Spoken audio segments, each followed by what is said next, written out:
Yes, now, and welcome back to episode 155 of the Top Loaded Podcast. Hope everyone out there is doing well, enjoying the sun that has finally returned despite the weather dropping down again. But before we get into this episode, just a massive thanks to the guys over at Third Down UK for powering up this episode of the Top Loaded Podcast. Whether you need card supplies, custom card stands, great preparation kits, or whatever it may be, head over to their website, check out their shop, and if you do, use the code TTP10 at checkout for 10% off. And there's quite a few bits to talk about in this episode, and there's only one place to start, and I think it's one of the biggest talking points within the UK at the moment.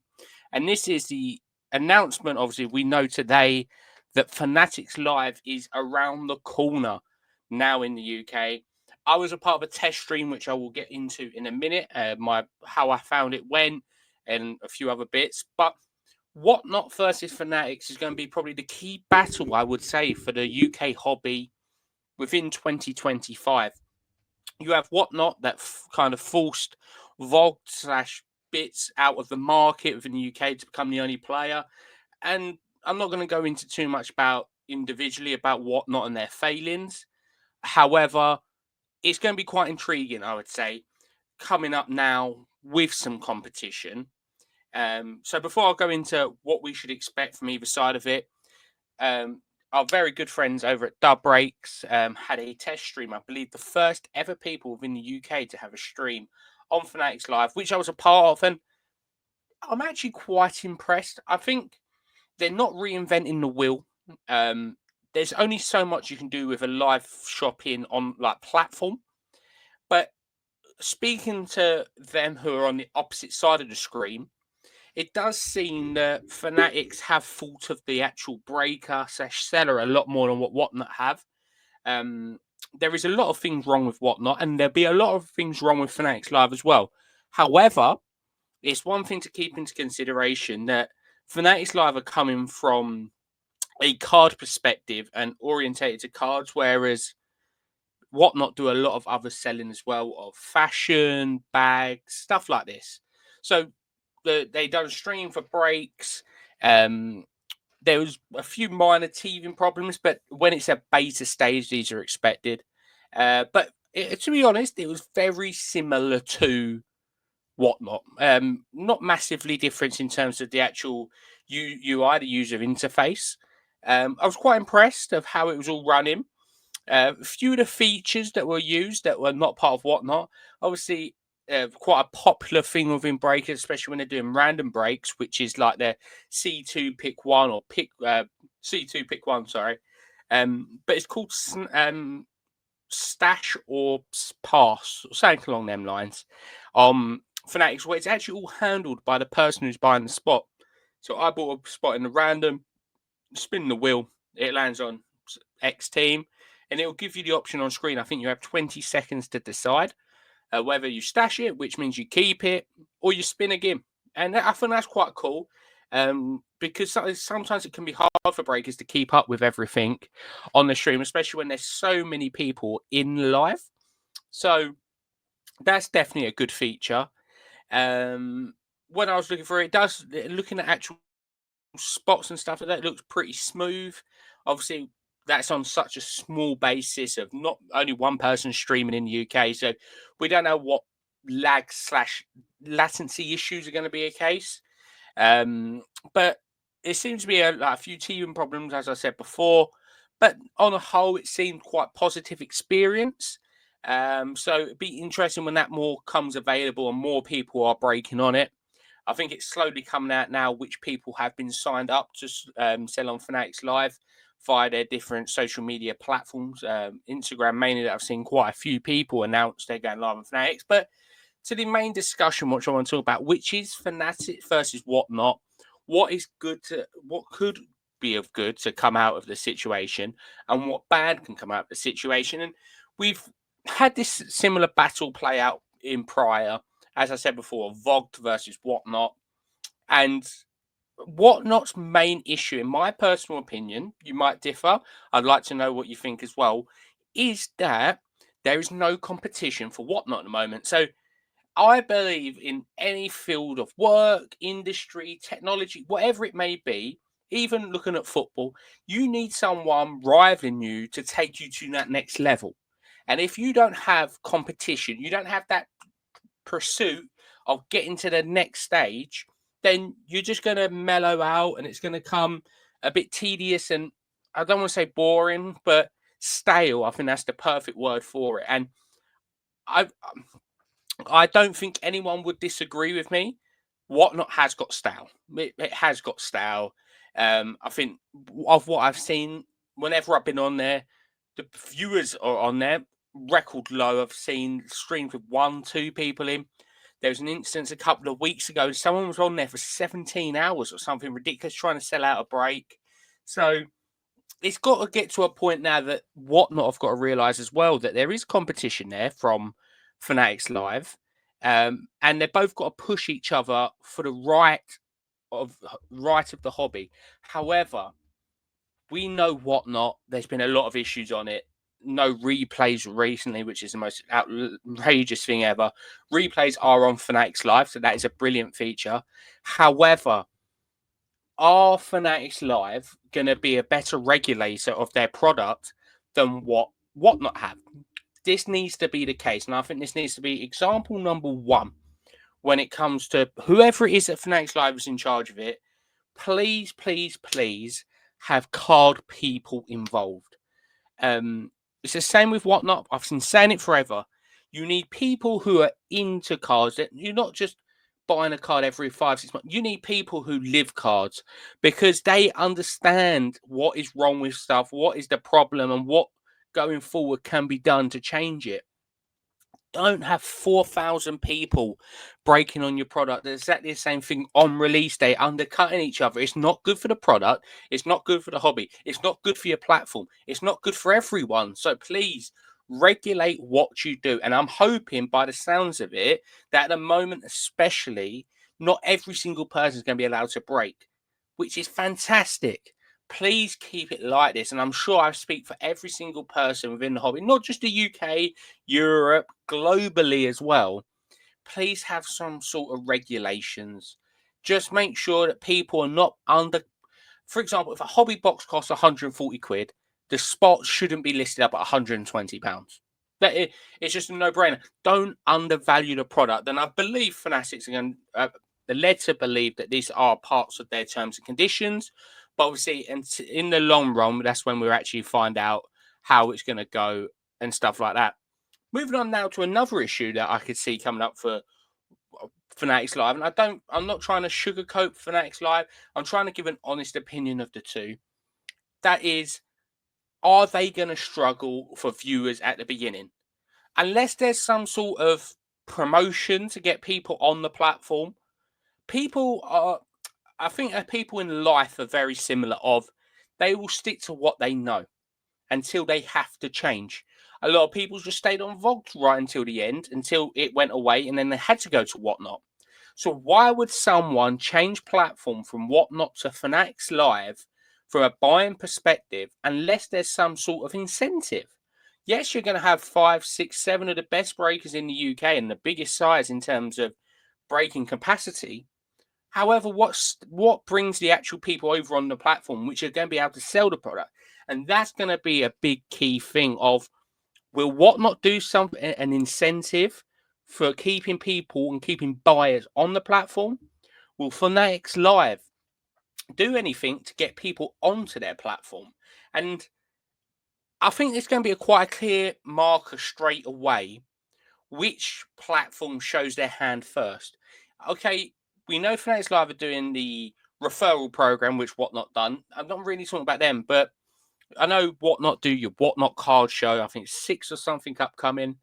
But there's got to be an incentive for someone to go onto one of the apps. Because for me as a consumer, if I'm saying, if they go, this weekend it's 10% off everything on one platform, then you will look on there. Especially if you're in the hobby to make money, which at the end of the day, we all have considered it, there needs to be an incentive to get someone on that platform. So for people who are listening along, I'll be quite curious as well. If you can drop me a message, just what will make it a platform that you want to buy and sell on? Because I believe a lot of people have lost faith in Whatnot, and I think that's what's going to play into Fnatic's hands. Of there's not much vote of confidence with the Whatnot as a breaking app, so a lot of people are ready to change, or looking for something new, which will be Fnatic's Live. However, it's one of them that it's all good and well doing it at the beginning, but you've got to continue this process the whole time. I know Whatnot, it's not short of a controversy. I think that's fair to say of the hobby in general, though. So I'm not saying that's just Whatnot's responsibility. However, I do believe Fnatic's Live, of what I've heard yet again, are putting some measures in place to try and negate the risk of these issues happening. So what I think there are different camera angles. I believe you're led to have 3 cameras. One looking at the product, one looking at your face, and then one like overhead camera, so you can see what you're doing. Fantastic feature. I do quite like that. But what are Fnatic going to have people on the app who are looking out for people who are trickery, cheating, underlisting? So how I see it, if you go into a Twitch stream or even in Whatnot, you have these moderators. But surely Whatnot, Fnatic's Live as a platform should have like their own police, so to speak, of that anonymously can go into a stream and it won't say their name, and they can see what's going on. If someone is being offensive, if they're underlisting, overlisting products, then it will come out. That's what I would like to know. And I think it's going to be a tricky one, but definitely some sort of user interface that I know you can report people and bits like this.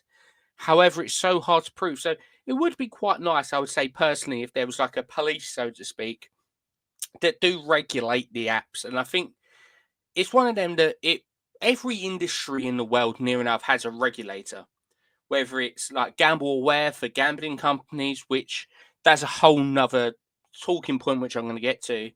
Like ABTA for travel agents, for airlines and stuff like this. Someone needs a neutral party needs to be able to keep these companies account. Obviously, it's going to be quite tricky in the industry that it's in because there's only really like 2 platforms.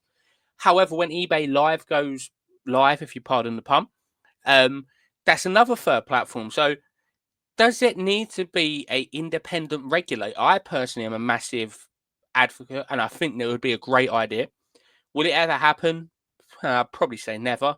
But I think that would be a really good idea to have within the UK hobby, and probably the US hobby as well. But moving on to that one, and one I just spoke about, is I personally believe, I know people do say these apps are regulated, but I'm trying to. I think all you need to do is put your date of birth in. I would personally like a 2 or 3 step authentication for all apps, all breaking apps, because it's gambling. I would personally like to see it. When you sign up for your account, you have to scan in an official form of ID, or even 2. I would say I would like to have it photographic ID, so the app knows who you are using it. So passport, driving license, something like this, and a proof of address as well. The reason why I'm saying this is there's so many con artists out there, and it's so easy sometimes where you don't have to give ID or verification to get away with it. But from a buyer and seller, both sides of the screen, I believe these apps should know who you are, where you're from. I know some people be like where you live. Everyone's got their address near enough on there anyway for your card, so it's not that much of an issue. So I personally believe you should have to give 2 forms of ID before you can even buy or you sell on these apps. Fair enough. So you know who everyone is. So in case something happens, these apps can take it further with legal action or whatever it may be. That's my personal opinion. Moving away from that side of it, what's my personal opinion on Fnatic's versus Whatnot scheme? I remember, I think it was, I honestly think it could be an episode 40, 30, 40, over 100 episodes ago now, where it was, what did I think about Whatnot versus Vox? I infamously did say Whatnot will run the roost. It did. But I am not as confident with Whatnot versus Fanatics, because I personally am a believer. This is not a paid advertisement or anything like this. This is purely personal opinion. eBay Live will beat the other two. I think the crazy thing what people forget is with eBay Live, when they go live, it will go on the app, and the pool of customers is unbelievable. Every single person that's on Whatnot, every single person that's on Vogue, every single person that's on Fanatics Live when it does come out will have an eBay account. Plus, all these other people that might not have any involvement in cards, they might collect Arsenal stuff, and then they get a notification about an Arsenal stream going live. eBay Live will be fantastic, but I'm not going to go into that now because I'm talking about Whatnot versus Fanatics. I do think the first 6 months are going to be the most crucial for both companies. Thinking about it, if I had to pick one side, in terms of the actual app and application, I'd probably say I'm leaning towards the Fanatics Live side of things. But my only thing with that is, will they get the traffic on the app required to make it successful? And I think that could be the only stumbling block to it, because I quite like the aspect of you're not just letting everyone on. You're just not letting everyone break whatever they want to break.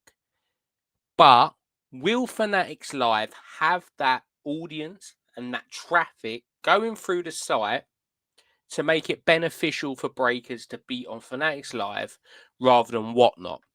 Okay, Whatnot, as I said earlier, have not been doing the greatest amount of numbers within the last 5-6 months, probably even longer. But it's so much harder building an audience from a blank slate than it is to have already in the database people. If Whatnot done promotions to get people back in, spend £20, get a £10 voucher, for example, loads of people would stream back on, if you pardon the pun yet again.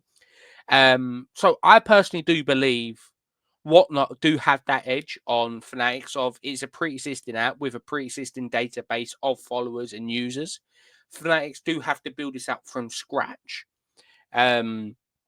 Especially, we know what people are like. We are, as a human species, if there's issues at the beginning, you might just give up on it altogether. So Fanatics Live needs it's very hard with applications and technology. Anything can go wrong with coding or anything like this, but need to nail it from day one, in my personal opinion, on no issues, no payment issues, no watching issues, no landlock issues. You need to nail it, because if you don't, people will just stay on Whatnot. And that's simple. People will stay on Whatnot and they won't bother with Fanatics Live. My interest is, and we've seen it in America, this is my next talking point, that they do have this plethora even, of athletes and superstars that are signed to Fanatics. Obviously, we've seen it with people who don't no longer sign with Panini, now sign with Topps. But look at it. They've got UFC, they've got WWE, they've got a lot of American footballers, basketball players, and everything else. They've got the MLS, they've got Champions League, Europa League, Conference League, Women's Champions League. They have Arsenal, Barcelona, Real Madrid, Bayern Munich, all these licenses as well. And all the athletes who are involved with them, 99% of them do have deals with Fanatics as well. And that's going to be the thing of, please, Fanatics, I know you're not listening to this, but if you was for some reason, do what you do in America. Get the athletes involved with the products. Obviously, it's great to see like tossing. We see Dominic Solanke at the Topps event. We've seen other players come to like London card shows. But bridge that gap between the collector and the players, because it can create new collections, more money into the hobby, more eyes on it, if it's especially done through their social media. So please use some of the people on the cards to get them into it. And I'm going to talk selfishly for 1 minute here about the women's side of it. Get some of the women's players involved with it, because trust me, I've noticed it a lot that the women's audience is there for the taking, in terms of there's so many people who want to get into the hobby but just don't know about it yet. Use the upcoming women's knockout set, which I will be talking about. use upcoming Euros. It's an unbelievable 4 months for the women's side of the game.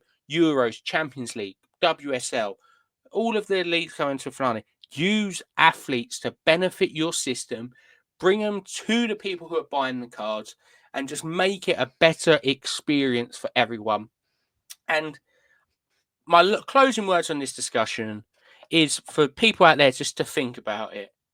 Why and who will come out on top within 6 months? I think it's a close run thing. I don't think it's an obvious one either side. With the right promotion, Fanatics Live. If they can get people on the app, Fanatics Live. If they can regulate the app properly, Fanatics Live. If they don't do anything and just keep it as it is, Whatnot will fall away. So they need to up their game, and I really hope they do. So it'd be horrible to see them leave the UK side of the hobby because you need competition. So please, Whatnot, just keep that competition up. Keep challenging Fanatics Live and grow with each other. Obviously against each other, but with each other. And now moving on, we've got a couple of sets to talk about. First up, for all you women's collectors out there, the new Knockout has come out and has sold out. So if you was lucky enough to get a few boxes or a couple of boxes, then we are led to believe that they're shipping in early May. So that lovely 6-week wait after the payment comes out of your account. 2 numbered, 1 auto, some very good dual autos, not the best ever auto checklist.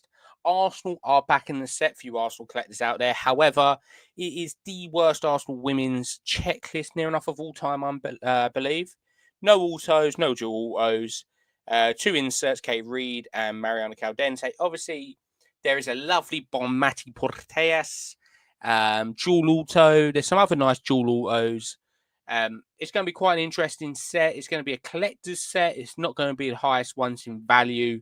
Even your one of ones probably won't go for too much. So do keep your eyes out on that. I'd love to say there's no half hour left of this podcast. We're going to review all the Panini sets where everything's been delayed yet again. All I'm saying, if someone out there who's listening to this did pre-order Panini Noir, I really do feel bad for you. I'm not even saying it in a sarcastic manner. I feel sorry for you because it's been delayed to June now, which is absolutely crazy. I think it was first announced in like November. So that's now coming out in June.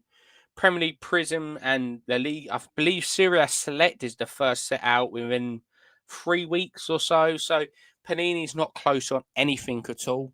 Topps new sets, we are still waiting. I think MLS Finest is out in a couple of weeks. We're still waiting on any news on Champions League Chrome or Women's Chrome. Will they actually come out prior to the finale of their respective tournaments? Moving over to Topps now. Finally, some of the Ballon d'Or Topps nows have finally started emerging. Obviously, Lamine Yamal, who won the best young player in world football. Rodri, who won best player, the men's Ballon d'Or, and Adana Bonmati, who won the women's player of Ballon d'Or. And they have been arriving here and far between. I still don't quite get how they do the Topps nows. It seems like most of them, unless there's pressure from the community, they don't ever really get sent out or made. So we've seen some of the auto. I think I've seen one Bonmati auto. I haven't really seen much of the Lamine Yamal Rodri. Obviously, I'm more in the women's side of it. But even then, I'd love some transparency and some actual message from Topps to say how they go about printing these Topps nows. Why do they some take 7 months? Why do some take 3 weeks? I feel like transparency on Topps nows could really be valuable to the community. Will we get it? No, not confident at all on that. But it's been a rocky year for Topps nows, and I really hope it starts to pick up. Obviously, with the Premier League license around the corner, Premier League Topps nows will be returning. Women's Euros is coming. There's a lot more Topps nows coming, so please sort out things when it comes to your Topps nows. Moving away from Topps and Panini, which is quite nice for a change. There's a few I've seen a few things with PSA. If you are going to or have currently got submissions with PSA, then they are running quite behind schedule at the moment. There was a major backlog, I believe, since the California wildfires, which has left that plant obviously running behind schedule. The New Jersey one is quicker. However, thanks to our very good friend GBW, I've never knew this, and a lot of you out there might not know this, or you might say, "Oh, that's obvious knowledge," and then I'm just going to look like an idiot. Not for the first time, but it's nice to be made an idiot sometimes. I did not know if you submitted stickers to be graded with PSA, there's only one grading place that they will go to, which is the California office. If you have stickers, they will not go to New Jersey. They will only be graded in California, which is quite interesting. I suppose all of their mechanisms for the sticker slabs are just in California. That's why they do it there. But that's quite an interesting one. So if you wonder why stickers do take a little bit longer than cards, there is your reason. Because it goes to a certain plant and it only can go to California, it can't go to New Jersey. So as well with PSA, and some people might be thinking this as well, what has happened with your specials? I know, obviously, I think it is partly down to the backlog issues with PSA, why they've not been submitting, doing a lot of specials. However, we are a quarter of the way through the year. We're closing in near enough a third of the year, not too long, which is crazy to think already. However, no specials. It'd be nice to get some specials, whether it's tickets. I'm hoping for a women's special, which would be quite nice. I'd like PSA to use their specials to be able to grow the hobby and not just grow their profit sector. But obviously, companies will always have that in front. Moving on now to the last segment, and obviously people be streaming what pickups you done, which pickups you got this week, and I'm going to tell a little story about one pickup, which I have right here, a Beth Me card, which was quite a. If you are a women's collector, listen along to this. Drop me a message. I'll send you over the link to the Discord. It is the best community I'm a part of, especially for groups. Fantastic one, real honest people, great collectors. See some of the best cards in the industry in there. And on Friday morning, I was sitting at work. I think like everyone on a Friday morning, a bit. It's Friday. Can it just be 5 o'clock already? And someone listed up, I've got a few cards for sale. And I was like, oh, nice. Didn't open it straight away. And then like a minute later, someone went, oh, I'll take the Chloe Kelly. And I was like, oh, I might actually have a look at this. There might be some decent cards. And then I looked first of all, and there was one card in the top left. It had £150 price tag on it. And it was a Beth Mead knockout 1 of 1. And I was like, well, I fancy a bit of that for my collection. So I've messaged, I'll take it. And it shows you what a small world it is and how crazy it is. Done the deal, sent the payment over on PayPal, goods and services, which is always recommended for people that you've never done transactions with before. So then the guy goes, send over your address. I've sent over my address, and he's gone, are you being serious? I'm like, yeah. He went, I literally live 10 minutes down the road. And I was thinking, well, this is quite bizarre how the world is so big. And someone who lives 10 minutes down the road is selling me a card. So I was like, oh, that's crazy. And then he went, I'll just drop it in. I was like, oh, fair. So I bought this card here, which I'm showing off now. This will be on my story very soon. I'll upload this tomorrow for people who haven't seen it. If you head over to my Instagram page at RP Trading Cards. And I've done the deal at, I think, 10:15 in the morning. And I had the card at 9 p.m. at night whilst I was watching the England game. So such a surreal experience, such a cool story, another cool story for the hobby.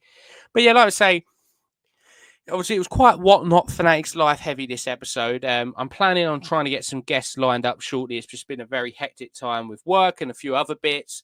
But like I say, massive thanks for everyone out there who's sticking by this podcast. I know we're only 2 weeks now, but let me know if you're still enjoying it. Do you want it to try and go back to weekly episodes?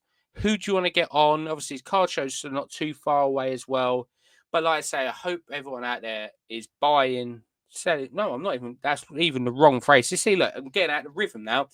Massive thanks to the guys over at Third Down UK yet again for powering up this episode of the Top Loaded Podcast. Whether you need card supplies, custom card stamps, great preparation kits, or whatever your hobby needs require, head over to their website, use the link in the bio, head over to their shop, and use the code TTP10 at checkout for 10% off everything. And like I say, hope everyone out there is staying safe, doing well. Hope your families are doing well as well. Hope you're buying, selling, trading, and all that good jazz. But most importantly, happy hobbying and good night.